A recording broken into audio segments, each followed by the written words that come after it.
ولا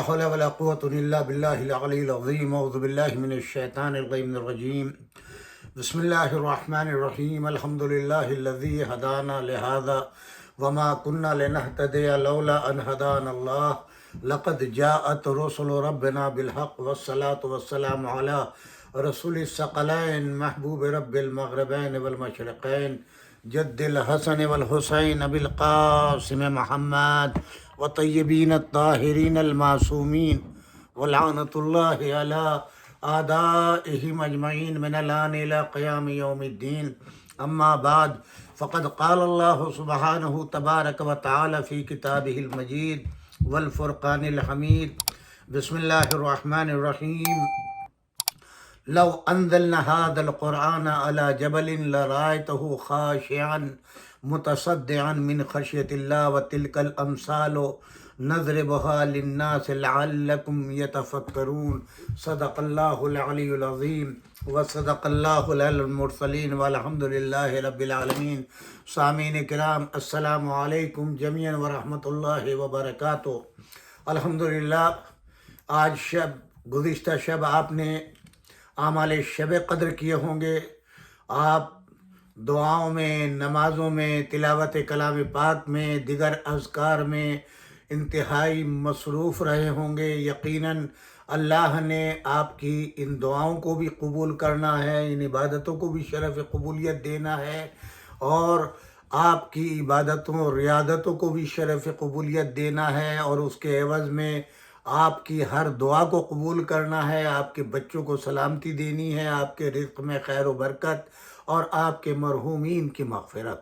اس دعا کے ساتھ کہ پروردگار آپ کی تمام ریاضتوں، دعاؤں، عدیہ، نمازوں کو شرف قبولیت عطا فرمائے، آپ سب کے مرحومین کی مغفرت فرمائے، آپ کو صحت و سلامتی عطا فرمائے، اور آئندہ یہ رمضان بھی خیر و عافیت سے آپ پر تمام ہو، اور آئندہ بھی آپ کی زندگی میں متعدد ماہ مبارک رمضان کی سعادتیں نصیب ہوں. سامعین کرام، جیسا کہ میں نے کل عرض کیا تھا آپ سے کہ آج بھی ہمارا موضوع جو ہے وہ قرآن ہی رہے گا. ویسے تو پورے مہینے ہی قرآن اور اہل بیت رہا ہے، اور آج کا مخصوص دن بھی ہم نے قرآن کے لیے وقف کیا ہے. میں نے جس آیت کی تلاوت کی ہے قرآن مجید کا سورہ حشر نمبر 59 آیت نمبر 21 کہ اگر ہم اس قرآن کو کسی پہاڑ پر نازل کرتے، لو انزلنا ھذا القرآن علی جبل لرأیتہ، تو تم اسے دیکھتے. کیا دیکھتے؟ کہ خاشعا متصدعا من خشیت اللہ، کہ وہ اسے دیکھ کے خوف خدا سے جھکا جا رہا ہے. وَتِلْكَ الْأَمْثَالُ نَضْرِبُهَا لِلنَّاسِ، ٹکڑے ٹکڑے ہو رہا ہے، اور یہ مثالیں ہم لوگوں کو سمجھانے کے لیے پیش کرتے ہیں تاکہ وہ غور و فکر کریں. جس کی عظمت کے تصور سے خوف خدا رکھنے والوں کے جسم و جان پر لرزہ طاری ہو جاتا ہے، جیسا کہ خود قرآن مجید ارشاد فرما رہا ہے، اللہ نزل احسن الحدیث کتابا متشابہا مثانی تقشعر منہ جلود الذین یخشون ربهم ثم تلین جلودهم وقلوبهم الی ذکر اللہ ذالک ھدی اللہ یہدی بہ من یشاء. سورہ زمر سورہ نمبر 39 آیت نمبر 23. خداوند عالم نے سب سے عمدہ کلام نازل کیا، وہ کتاب جس کی آیتیں ایک دوسرے سے ملتی جلتی ہیں، جس کی بعض باتیں کئی بار دہرائی گئی ہیں. جو لوگ اپنے پروردگار سے ڈرتے ہیں ان پر اس کلام کو سن کر کپ کپی طاری ہو جاتی ہے، پھر ان کے جسم، ان کے دل ذکر خدا کے لیے نرم ہو جاتے ہیں. یہ خدا کی ہدایت ہے، اس کے ذریعے سے جس کی چاہے رہنمائی کرے، اور جس کی آیات میں وہ آفاقیت اور ہمہ گیری اور زمان و مکان پر اس کا ایسا کنٹرول ہے کہ وارث قرآن اگر چاہے تو اسی قرآن کے ذریعے سے پہاڑوں کو چلا سکتا ہے، زمین کے فاصلوں کو طے کر سکتا ہے، مردوں سے گفتگو کر سکتا ہے۔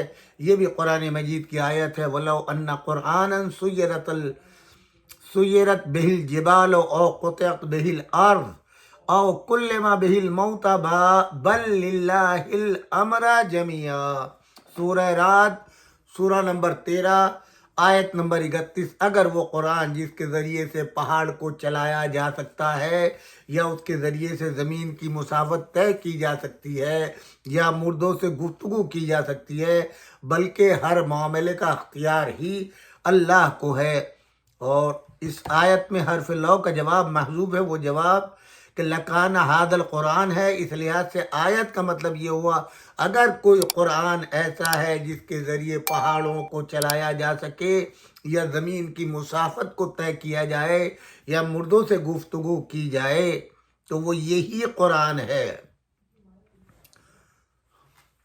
اور یہ ایسی منفرد اور ممتاز اور بے مثال کتاب ہے جسے کوئی شخص اپنی طرف سے گڑھ کر یا خود سے ایجاد کر کے پیش نہیں کر سکتا، جیسا کہ خود قرآن ارشاد کر رہا ہے، وَمَا كَانَ هَذَا الْقُرْآنُ أَن يُفْتَرَ مِن دُونِ اللَّهِ وَلَكِنْ تَصْدِيقَ الَّذِي بَيْنَ يَدَيْهِ وَتَفْصِيلَ الْكِتَابِ لَا رَيْبَ فِيهِ مِن رَبِّ الْعَالَمِينَ۔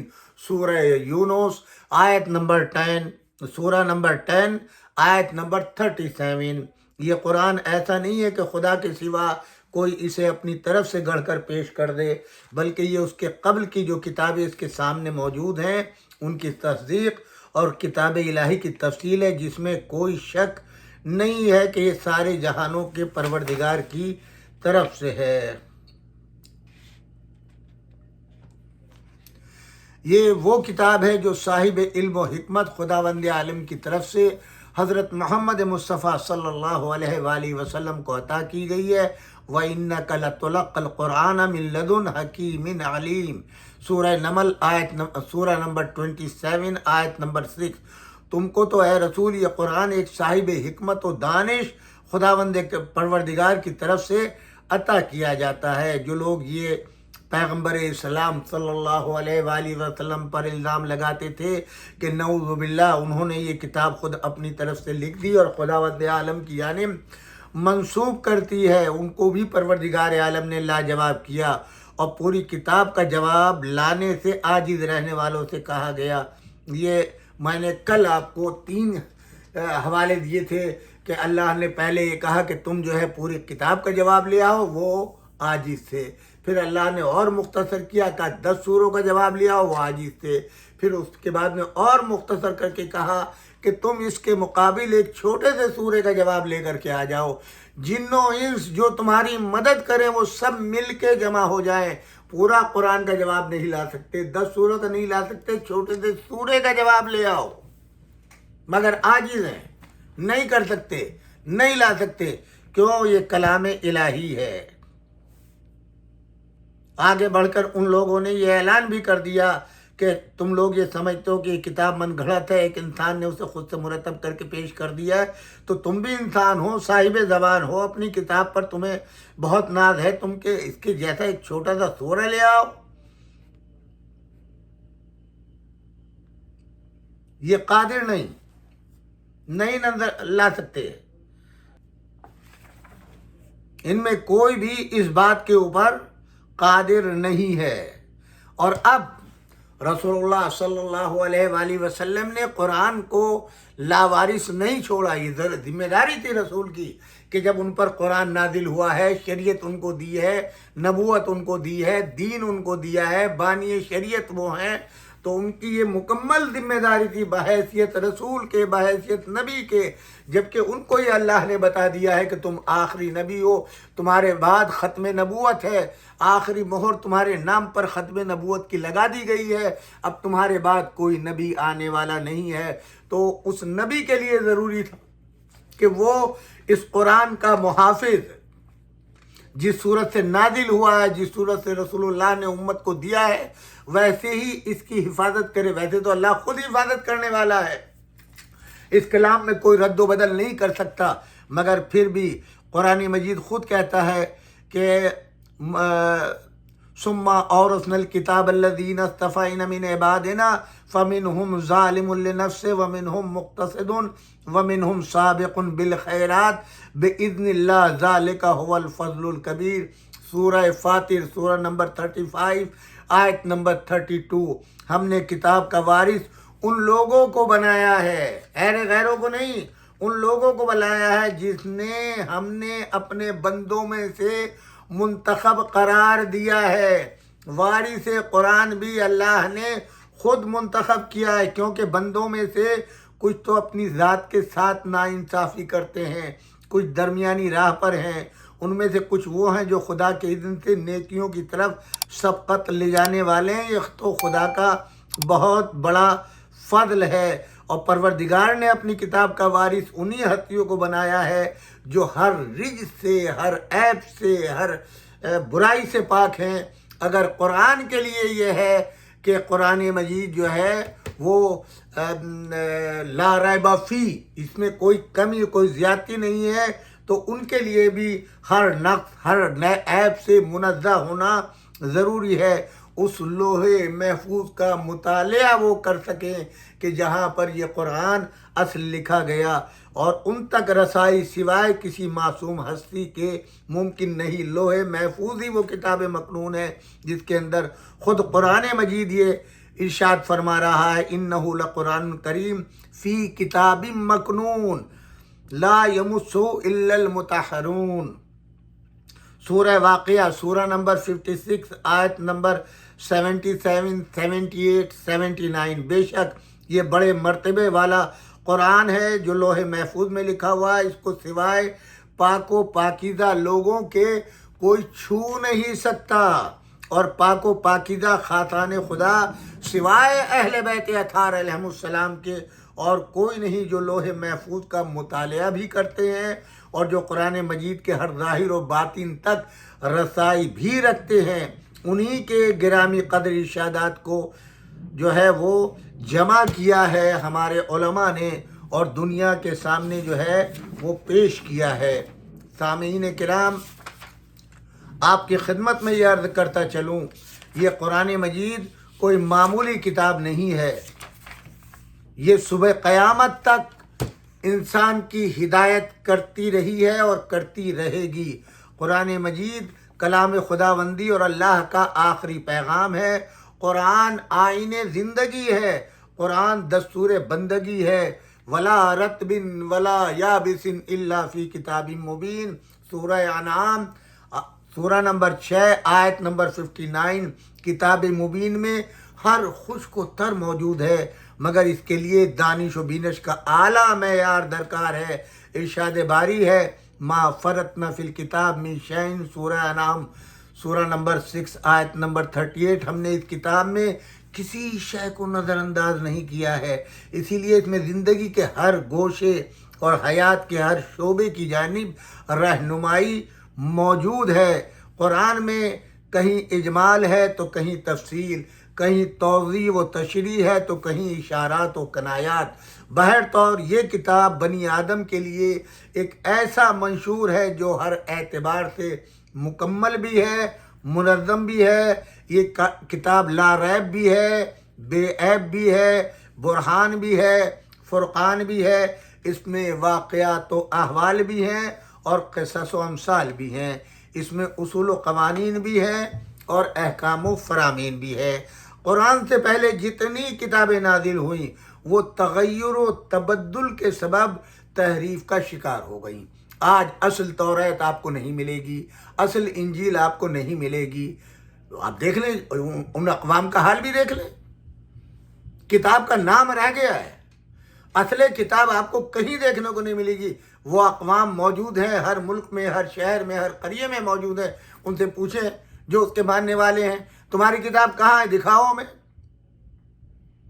جو توریت کے ماننے والے ان سے پوچھئے، ان کے علماء سے پوچھئے، جو انجیل کے ماننے والے ان کے عوام اور علماء سے پوچھئے، کوئی ایک نظیر، کوئی ایک مثال مل جائے۔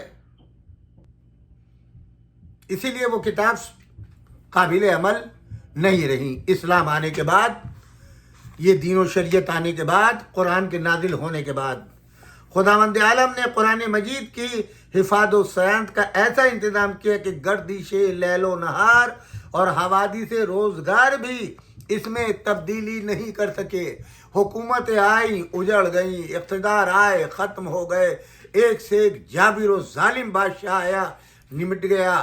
آج بھی اس زمانے کے اندر کتنے دشمنان قرآن و اسلام ہیں، کیا اسلام باقی نہیں ہے؟ جتنا قرآن کو مٹانے کی، اس کی توہین کرنے کی کوشش کرتے ہیں، اتنا ہی لوگ اسلام سے محبت کرتے ہیں، قرآن سے محبت کرتے ہیں، اسلام کو قبول کرتے ہیں، قرآن کو اپنے سینے سے لگانا شرف سمجھتے ہیں، قرآن سے معلومات لینا اپنا مقدر جانتے ہیں۔ قرآن خود کہتا ہے اِنَّا نَحْنُ نَزَّلْنَا الذِّكْرَ وَإِنَّا لَهُ لَحَافِظُونَ، سورہ حجر سورہ نمبر 15 آیت نمبر 9، بے شک ہم نے ذکر کو نازل کیا اور ہم ہی اس کے محافظ ہیں۔